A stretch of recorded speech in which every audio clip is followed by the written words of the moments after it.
Hello everyone, today I'm going over 10 facts that you should probably know before you take the AP Biology exam. These are things that I believe come up again and again and again on the scoring guidelines, so you should probably review them before exam day. Now, AP Bio is a vast and complex course. There is way more than just these bits of information that are going to be covered on the test. There are skills you need to demonstrate, including graphing, interpreting graphs and data tables, justifying explanations or drawing conclusions, etc., etc. So the next step after watching this video is to go and do some practice problems, and I'll link some resources for those in the description below. But if you're here for a really quick refresher on a few important things that might help you out on exam day, you're in the right place. See how many you know and how many you need to go back and study. Let's get started. First up, membranes are made of a phospholipid bilayer with some special characteristics. Remember, a phospholipid is a molecule that has a phosphate head and then two lipid tails. These tails are made of lipids, so they are hydrophobic. This also means it is non-polar. So the way the membrane lines up, all the tails are in the interior of that bilayer. That means the interior of the membrane is nonpolar or hydrophobic as well.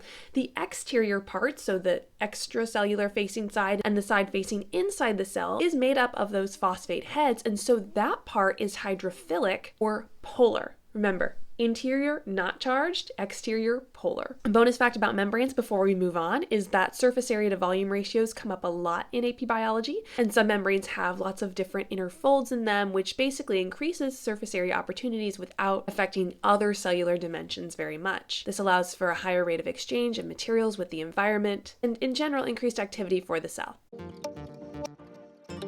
Fact number 2, water moves from a high concentration to a low concentration, but it moves towards a higher solute concentration. So remember, solute sucks. If a cell is in an environment that is hypertonic, meaning there's a higher amount of solute particles outside the cell than inside the cell, then water is going to move out of the cell, causing the cell sometimes to shrink. If the opposite situation occurs in that the cell is in a hypotonic environment, meaning if there's a lower concentration of solute particles outside the cell than inside the cell, where's water going to move? Towards the higher solute concentration or the lower water concentration. So in this case, water would move into the cell, which could cause the cell to swell and burst or undergo lysis. Fact number 3, there are covalent bonds between the sugars and the phosphate in the backbone of DNA. Just know in general about the bonds in DNA. I feel like this question comes up a lot in some capacity. It's like a random fact you might need to know, but in the center of the DNA molecule, the nucleotide bases are attached with hydrogen bonds, which in general are a little bit weaker, but if we have a lot of them, it is a pretty stable molecule. Remember, between A and T, there are 2 hydrogen bonds, and between G and C, there are 3 hydrogen bonds. But remember, DNA and RNA are linked at the backbone by covalent bonds. So RNA polymerase is going to join paired RNA nucleotides together with covalent bonds. Fact number 4, when error bars cross over, there is no statistical difference between the data. So if you need to do a review practice problem, I do have a video on that. I'll link in the description below. But remember, crossover, we cannot count it as statistically significantly different.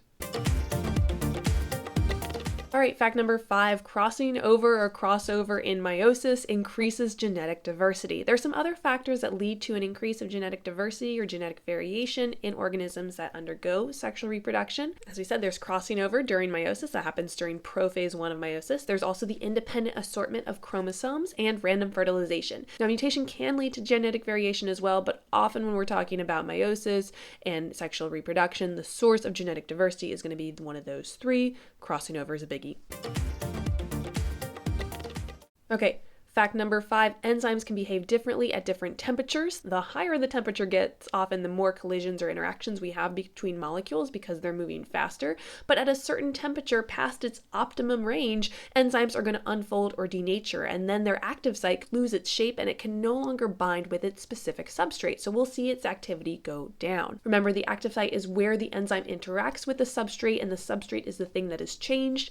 After reactions, enzymes remained unchanged and are reusable, unless of course there are environmental conditions that throw the enzyme off or denature it.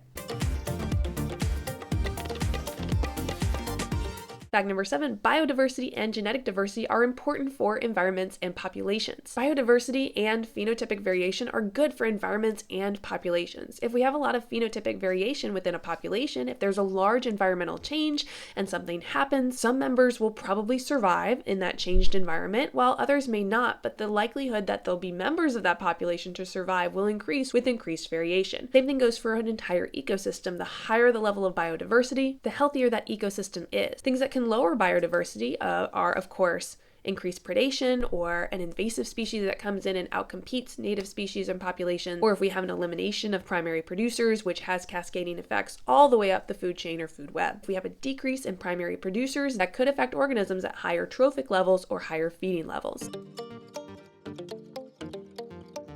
I'm taking you all the way back down from ecology to the cell in cellular respiration. Here it is. Oxygen is our final electron acceptor in our cellular respiration process. In general, just review the different steps of cellular respiration. We've got glycolysis, and then the Krebs cycle, which happens in the inner mitochondrial matrix, and then oxidative phosphorylation, which happens across the inner mitochondrial folds. It's good to review what goes in and what goes out of each step of cellular respiration. Fact number 9, jumping all the way up to ecology again, limiting factors can cause populations to stabilize or see them hit carrying capacity or see their populations level off. They don't continue in exponential growth. These factors could include things like sunlight, food, space, availability of certain materials like oxygen, nitrogen. Did I say sunlight already? Sunlight. And finally, fact number 10. The same gene can produce multiple different mRNAs. This can be due to alternative splicing. When we're expressing different exons, we could have different termination sites or different promoters during protein synthesis. There's lots of different ways that that mRNA could come out differently from the same original gene. Now be sure to go back and review all the steps of protein synthesis, especially eukaryotic gene regulation, which I also see pop up in several questions. Which of these were easy for you, and which ones are you going to go back and review? Let me know in the comments below. Make sure to check out some of the other resources on this channel for help with all your AP Biology review. Thanks so much for watching. Give this video a like if it's been helpful, and I'll see you later.